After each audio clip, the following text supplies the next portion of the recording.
जय हिंद साथियों। आज झूठा केस करने वाले इतने केसों की बाढ़ आ चुकी है, लड़के वाले त्राहिमाम कर रहे हैं। जो फंस चुके हैं उनको तो मैं कहता हूं कि डरिए मत। डर तुम्हारा विकल्प नहीं है। झूठ का सामना करना ही तुम्हारी विजय होगी। झूठे केस में कोई ताकत नहीं होती और आप डर से हारते हैं। निडर बनिए, सामना कीजिए।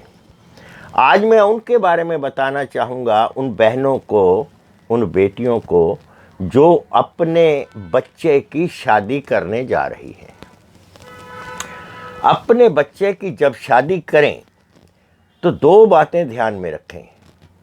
एक तो आप उस लड़की को उपहार स्वरूप जो भी दें, सस्ता और चांदी का सामान दें। सोने का सेट डालने की आवश्यकता नहीं है। शगन 11 रुपए भी होते हैं, वो डालिए, नहीं तो बाद में स्त्री धन के रूप में आपके ऊपर ठप्पा लग जाएगा और वो सामान उसी का होगा। इसलिए कृपया करके अपनी आने वाली नवविवाहिता बहू को उपहार में कुछ ना दें। उसको बसना होगा तो ले लेगी, नहीं बसना होगा तो कम से कम स्त्री धन में आपके घर का सामान खराब नहीं होगा। यह बात मेरी ध्यान रखना। दूसरा जो अहम काम है, अपने बेटे की शादी किराए के मकान में कीजिए। वहीं से बारात ले जाइए और वहीं पर ही दुल्हन को लाइए। अपने साथ मत रखिए।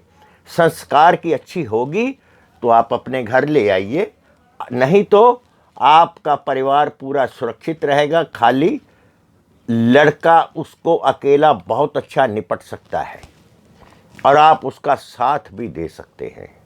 उसको सिर पे मत चढ़ाइए, पहले उसको परख लीजिए। लड़कियां तो बेवकूफ़ हैं जो झूठा केस कर देती हैं। सास ऐसी है, ससुर ऐसा है, इसको 2 मिनट में नुक्स नज़र आ जाता है। जिस माँ ने 30-35 साल तक एक बच्चा पाला होता है वो ज़्यादा बेहतर जानता है अपने माँ के बारे में, वो बच्चा या कि नई बहू ज़्यादा जानती है। जब कोई लड़की शादी करके आपके घर में आती है बहू बनकर, वो आपके घर में आपके संस्कारों को ग्रहण करने आती है, ना कि अपनी अम्मा के संस्कारों को ठेपने आती है। अगर वो आपके घर में अपनी अम्मा का कोई भी कानून चलाती है, साइड पर रख दीजिए। घर आपका है, कानून आपका है, उसको रहना है, रहे, नहीं रहना ना रहे, शादी से पहले ये बातें तय कर लीजिएगा। नहीं तो आकर कहेगी मेरे घर में तो ऐसा नहीं होता, मेरा भाई तो बीवी का गुलाम है, मेरा बाप मेरी माँ का गुलाम है, मेरा पति मेरा गुलाम क्यों नहीं। ये चीज़ें नहीं चलेंगी। मैं तो अपने घर में 10 बजे उठती थी, सो के 12 बजे उठती थी, यहाँ मुझे 5 बजे उठा दिया जाता है। ये सारी बातें लड़की ने अपने ससुराल में आकर सीखनी है। अगर वो इतना कैपेबल है, कर सकती है, तो उसको लाइए अपने घर पे, नहीं तो अलग रखिए। आप बचे रहेंगे झूठे केसों से भी। लड़की जो लाती है, आजकल क्या होता है, जब शादी होती है ना, आजकल लड़के दहेज नहीं लेते, वो मंदिर में जाते हैं, सीधी सीधी शादी कर लेते हैं। और लेकिन वो जो खर्चे करते थे ना लड़के, वो उसके बदले में उसको सोने का सेट, चूड़ियाँ, टॉपर्स, पता नहीं क्या क्या लड़की को देते हैं। वो फिर उसके बाप का माल हो जाता है, वो स्त्री धन में आता है। कृपया वो ना दें। मैं हाथ जोड़कर गुजारिश करूंगा। बाद में मुझे फिर बहुत फ़ोन आते हैं, जी हमारा भी सामान ले गई। अब अपने बाप के घर से आके जो लाई है ले जा, कोई परवाह नहीं। इन चीज़ों से आप सावधान रहें। लड़की की माँ, लड़की का बाप जो झूठा केस करती है, अजी ससुराल में हिस्सा बनता है। हिस्सा तो उसके तेरे बाप के घर में भी बनता है भाई। उस बाप को, उस माँ को शर्म नहीं आती है कहते हुए कि हमारा हिस्सा बनता है हमारी बहू का। तुम्हारे घर से जो हिस्सा बनता है वो कहाँ है। लानत है ऐसा झूठा केस करने वालियों पर। और मैं ये जो ताकीद कर रहा हूँ, इसको ध्यान से गांठ बांधकर अपने पल्ले रख लेना। आने वाले समय में परेशानी नहीं होगी। समय आ गया है इनको जवाब देने का। और जिन जिन लड़कियों ने केस झूठे किए हुए हैं आपका परिवार पूरा पीड़ित है, अगर आपको रास्ता नहीं सूझ रहा, आप मेरे को कॉल कीजिए, मैं आपकी बात सुनूंगा और आपको रास्ता भी बताऊंगा। ये खाली डर का खेल है। अगर जिस दिन आप डरना छोड़ देंगे, आप सामना करेंगे, यकीन जानिए आप जीत जाएंगे। लड़कियां चिल्ला रही हैं, खर्चा बन जाता है 2,500 रुपये महीना, 4,000 रुपये महीना या 10 लाख में नक्की। क्यों करें 10 लाख में नक्की? हम 10 लाख रुपए बैंक में जमा करा करके उसका ब्याज की रकम ही इसको देते रहेंगे। मेरा 10 लाख भी बचा, मेरे पल्ले से भी कुछ नहीं गया, खाली ब्याज पे मर रही है। तलाक नहीं देना। तलाक देते ही इसकी पॉकेट में पैसा आएगा।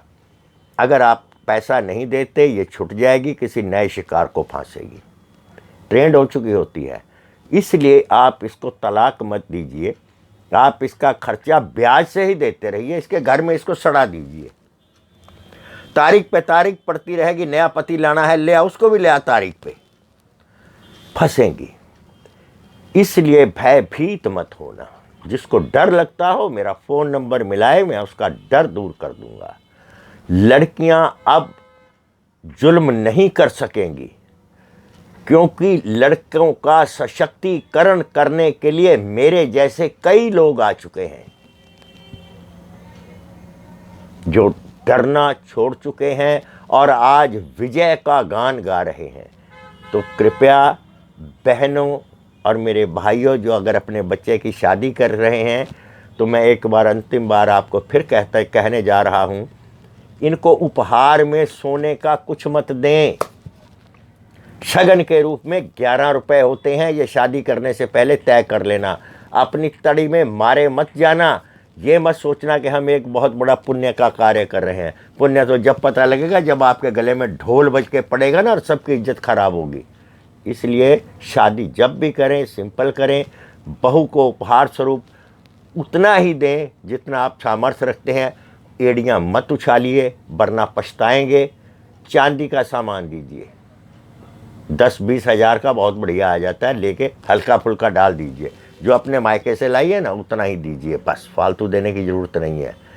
नहीं तो वो स्त्री धन में गिना जाएगा और सारा उसका हो जाएगा, फिर आप पछताएंगे।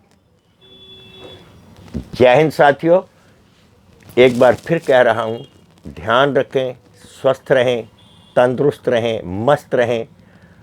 और धनतेरस की सबको बहुत बहुत हार्दिक शुभकामनाएं। जय हिंद।